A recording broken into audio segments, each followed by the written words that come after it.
حضرت عیسیٰ علیہ السلام کے پاس ایک شخص آیا تو اس نے آ کے کہا میں نے آپ کے ساتھ رہنا ہے حضور، میں نے آپ کے ساتھ رہنا ہے۔ آپ فرمانے لگے دنیا دار بن کے رہو گے کہ دیندار؟ کہنے لگا جی میں دیندار بن کے رہوں گا۔ فرمانے لگے دنیا کی طلب نہ کرنا ورنہ میری صحبت میں نہیں رہ سکو۔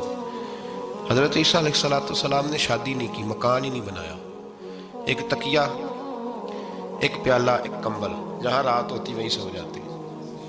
ایک دن ایک شخص کو دیکھا کہ وہ ڈھلان بنی ہوئی تھی، پتھر کی پہاڑ، تھوڑی سی ڈھلان بنی ہوئی تھی تو نیچے لیٹا ہوا ہے۔ آپ نے کمبل بھی صدقہ کر دیا، کہنے لگے آج کے بعد جہاں ڈھلان بنے گی وہاں سو جائیں گے، کمبل کی ضرورت ہی کوئی نہیں۔ کچھ دنوں کے بعد ایک شخص کو دیکھا کہ وہ اپنے ہاتھ کا تکیہ بنا کے سویا ہوا ہے، تکیہ بھی خیرات کر دیا، کہنے لگے اس کے بغیر بھی گزارا ہو سکتا ہے۔ کچھ دنوں کے بعد دیکھا کہ ایک آدمی چلو میں پانی پی رہا ہے، پیالہ بھی اللہ کے راستے میں دے دیا، کہنے لگے چل جائے گا کام اس کے بغیر۔ پر میں دنیا دار بن کے نہ آنا، کہنے لگا نہیں صاحب میں دیندار بن کے آؤں گا۔ جناب عیسیٰ علیہ السلام نے رکھ لیا۔ آپ پہلے دن ہی کہنے لگے چل آجا روٹی کھا لے، 3 روٹیاں منگائیں،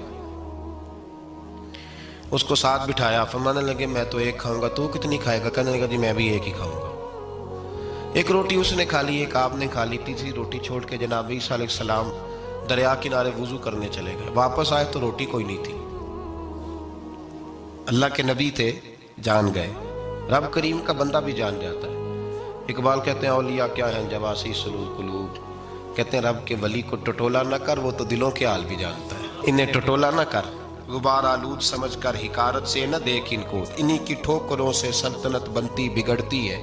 اور اقبال کہتے ہیں نہ تیغ و تیر میں نہ لشکر و سپاہ میں، نہ تیغ و تیر میں نہ لشکر و سپاہ میں، کہتے ہیں نہ تلوار میں نہ تیر میں نہ لشکر میں نہ فوجوں میں، نہ تیغ و تیر میں نہ لشکر و سپاہ میں ہے جو بات مرد قلندر کی بارگاہ میں ہے، جو بات مرد قلندر کی بارگاہ میں۔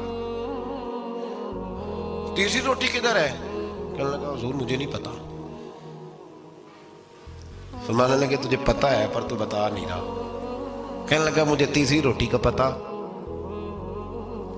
حضرت عیسیٰ علیہ السلام ایک ہرنی جا رہی تھی، اس کے ساتھ 2 بچے تھے، آپ نے ایک بچہ پکڑا، اس کو ذبح کیا، لکڑی جلائی، اس کو بھونا، اس کو بھی کھلایا، خود بھی کھایا، ہڈیاں جمع کر دی۔ جب وہ ہڈیاں، اس پہلو کو ذرا سمجھیے گا، جب کھا بیٹھے ہڈیاں جمع، وہ ہرنی بھی کھڑی ہے اور دوسرا بچہ بھی کھڑا ہے، ایک بچہ ذبح کر کے کھا لیا، دوسرا کھڑا ہے۔ جب پیٹ بھر لیے وہ بھی ڈکار لینے لگا سامنے، تو حضرت